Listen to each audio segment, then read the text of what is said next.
Long before it stood as a global capital of finance, culture, and political influence, London began as a precise strategic calculation, an engineered foothold on a tidal river that would quietly determine its fate for the next 2 millennia. Around 43 CE, during the Roman invasion of Britain, led by Emperor Claudius, military expansion and economic integration went hand in hand. The Romans did not simply conquer land. They reorganized it into systems, networks of roads, trade routes, and administrative centers. Along the River Thames, they identified a uniquely advantageous site, navigable for seafaring vessels, yet narrow enough to bridge efficiently. This dual function made it a natural choke point for commerce and movement.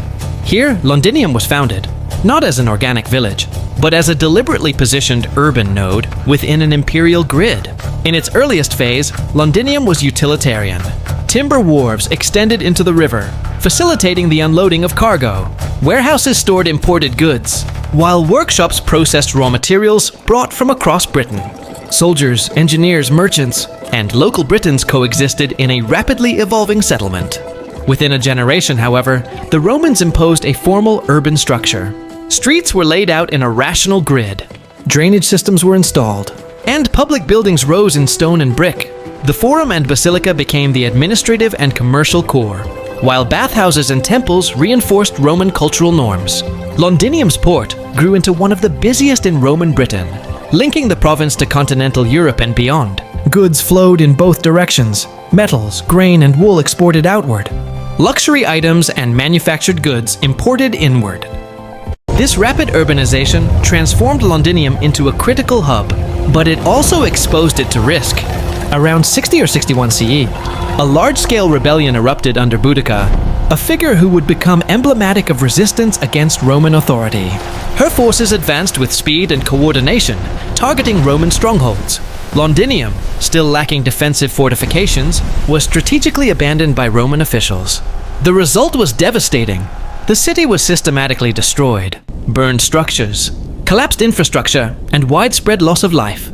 Archaeological excavations have revealed a thick layer of ash and debris from this event, marking one of the earliest catastrophic resets in London's history. Yet Londinium's trajectory was not defined by collapse, but by its capacity for reconstruction. The Romans returned with revised priorities.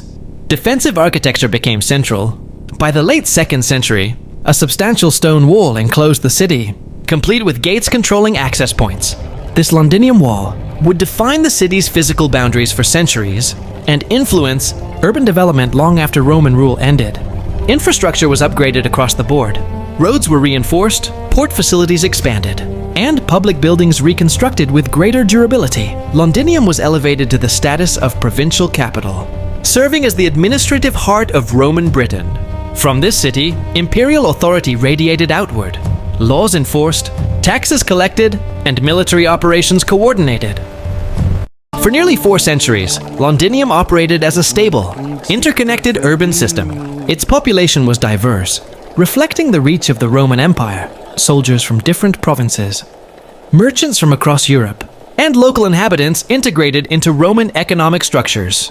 The city's economy was multifaceted, supported by trade, administration, and local production. However, as the Roman Empire entered a period of systemic decline in the late 4th and early 5th centuries, its peripheral territories began to destabilize. Military withdrawals left Britain exposed, and Londinium, once sustained by imperial networks, began to contract.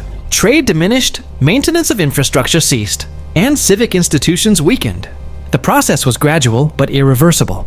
By the mid-5th century, Londinium had largely lost its status as a functioning urban center. The post-Roman period did not erase the city entirely, but it transformed its identity. Anglo-Saxon groups settled in the surrounding region, establishing new communities along the Thames. These settlements, often referred to as Londonwich, revived trade in a localized form. The river remained central, enabling the movement of goods and people, but the scale of activity was significantly reduced compared to the Roman era.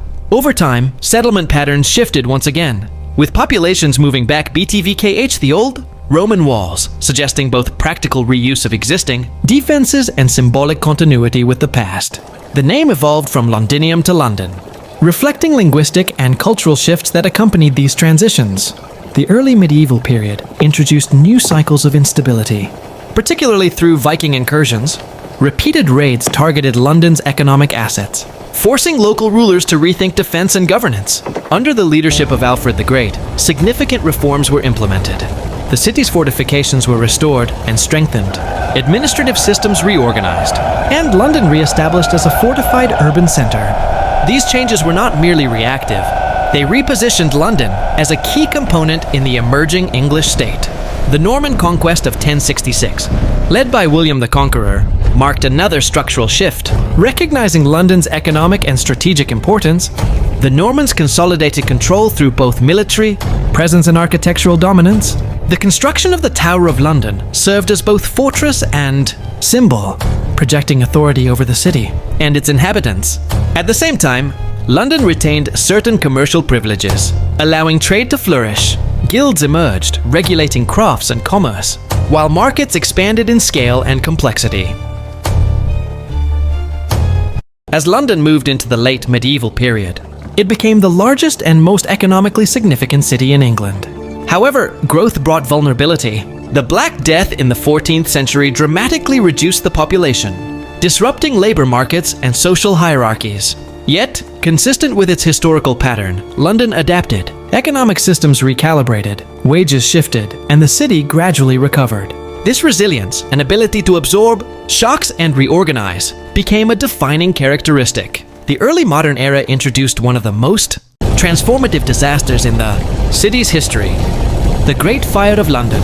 Beginning in a bakery, the fire spread rapidly through densely packed wooden structures, destroying much of the medieval city. The scale of destruction was immense, but it created an unprecedented opportunity for redesign. Reconstruction efforts emphasized durability and order. Brick and stone replaced timber. Streets were widened, and urban planning became more systematic. Architects like Christopher Wren reimagined the city's skyline, blending functionality with monumental design. With the expansion of the British Empire, London evolved into a global hub. Its ports connected continents, facilitating the movement of goods, capital, and people on a massive scale. Financial institutions developed sophisticated systems for trade and investment, positioning London as a leading center of global finance. Infrastructure advancements, bridges, railways, and eventually the London Underground enhanced mobility and supported rapid population growth. The Industrial Revolution accelerated these changes, reshaping London into a sprawling metropolis. Factories, housing developments, and transportation networks expanded outward, transforming both the physical and social landscape. While economic output increased, challenges emerged: overcrowding, pollution, and public health crises. In response, reforms were implemented: modern sanitation systems, housing regulations, and urban governance structures that would influence cities worldwide. In the 20th century, London faced new forms of disruption, including aerial bombardment during World War II.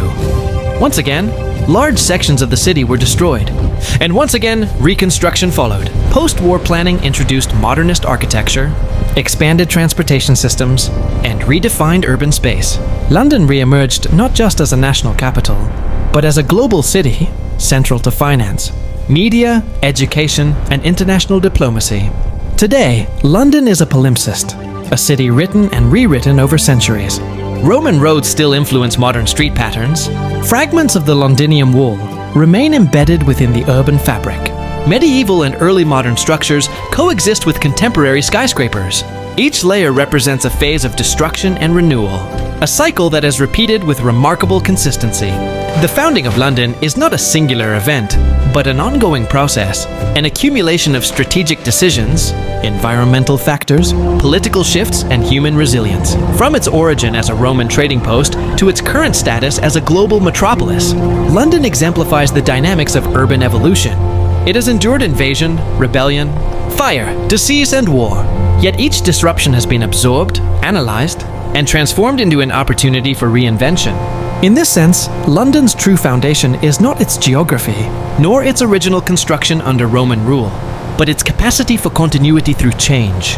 It is a city that has never remained static, constantly adapting, expanding, and redefining itself in response to internal pressures and external forces. What began as Londinium, a calculated insertion into a foreign landscape, has become one of the most enduring urban systems in human history, shaped not by a single moment, but by an unbroken chain of transformation stretching across 2,000 years.